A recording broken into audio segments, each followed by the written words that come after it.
What's going on, everybody? I just kind of want to make a video. Like every day that you're in this whole trucking deal, you kind of come across these new things that you're just like wondering, like, how is this even allowed to happen? Like, this is literally like extortion, or however you would even say it. But trucking is a very messed up job, and it's like, I do understand it's solely because of self-employment and no control over pay, no control over nothing. We don't have like a minimum wage, and we don't have a union protecting us, nothing. So we're kind of in the mercy of the market. But this one specific thing I really wanted to point out. I'm not a big read the fine print guy, but I'm definitely going to become a read the fine print guy, because it used to be, generally speaking, very similar across the board with all the brokers, but now brokers are really taking it up a notch. So as far as I've been trucking for 6 years, layovers always been $250. And for those people who are not in trucking, layover basically means if I have a load and they're loading me till the morning or something, or until the next day, most of the times you're getting paid detention, which usually caps out at $200, and then it turns into layover.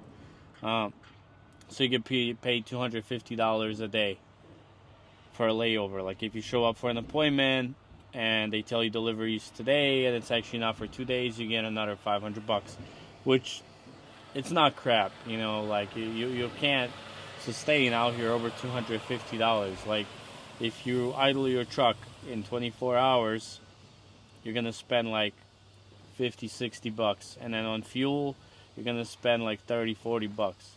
So literally, like, what are you gonna do after your expenses? You can't even cover your expenses.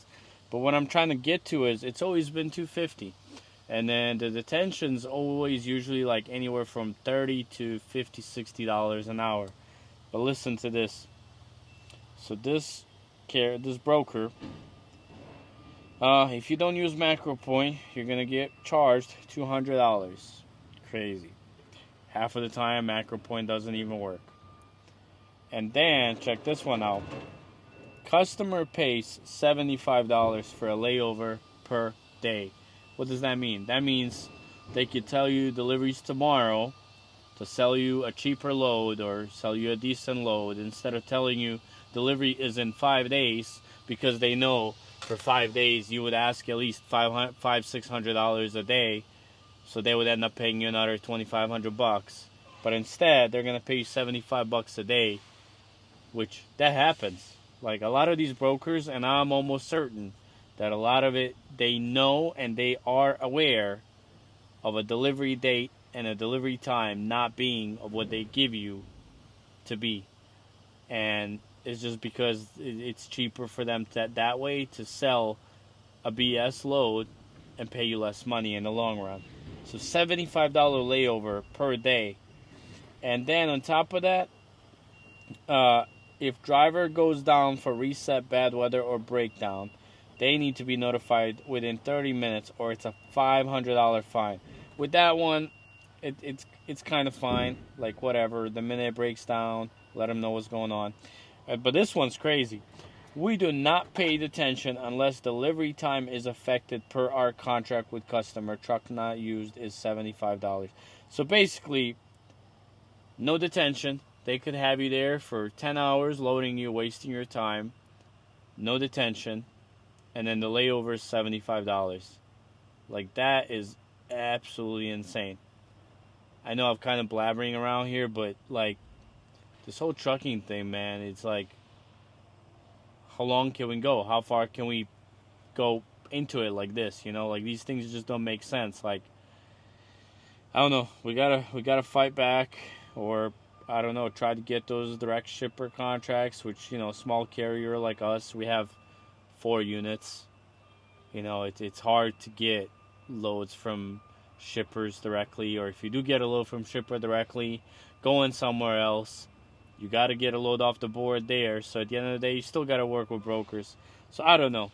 It's stressful. but kind of blabbering there, and this was just crazy. This is the first load I'm doing with this broker, and just because of this policy, it's gonna be the last load. I'm not gonna risk getting stuck on a load for days and making $75 a day. Like, that is absurd. In the past, I've had a load where I booked a load with Convoy, and Convoy back in the day when Convoy used to actually have decent loads, their layover was $150 a day. Well, long story short, I basically didn't budge, and for 4 days they ended up giving me like $3,000. So, can it happen? Yes, it can. You can fight it, but at the end of the day, if a Raycon states a certain thing per their contract, and you sign that Raycon and you sent it back to them, that's what you got to stick with. And I mean, if you leave with the load, they could literally put a freight guard on your company or whatever it is that they can even do, and file a claim with your insurance. And then in the end of the day, you're screwed. You could lose your company. You could lose your business. Like, I don't know. As carriers in this industry, you kind of really just feel like your hands are tied most of the time. So I guess making this long video, if you found yourself in any of this, what are your thoughts? What are your opinions?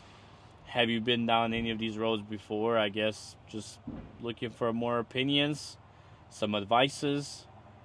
Where do we go from here? Because this is not working, guys. Figured I'd bring you guys along. Just gonna see a lot of trucks here, a lot of action. This GM, I don't know, since maybe now when Trump is gonna be the president, we're gonna make America great again and bring some more production into US. Hopefully that's the plan. Hopefully things get better. But anyways, as I was saying, it's crazy. Some of these requirements that some of these brokers make, it's almost like, hey, as a carrier, you have absolutely no right to anything, and you have a right to all of the risk and liability. And us as a broker, we are not accountable for anything except getting paid.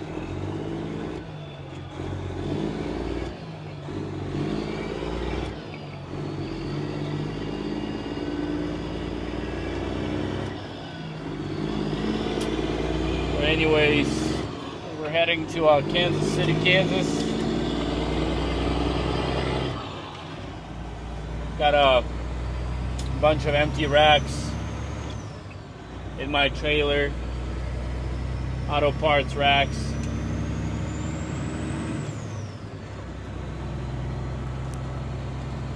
A short night run, 3-hour drive.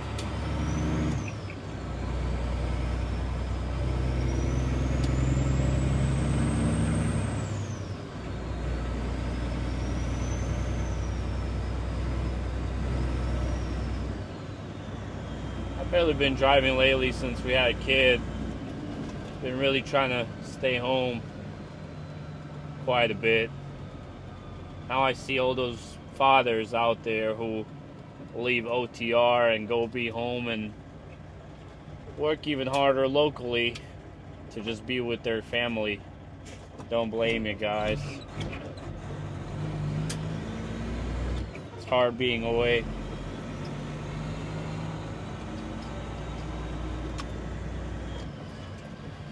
Sacrifices are less and less worth it day by day. Every day in this job makes you wonder, like, you know, what direction can we fight?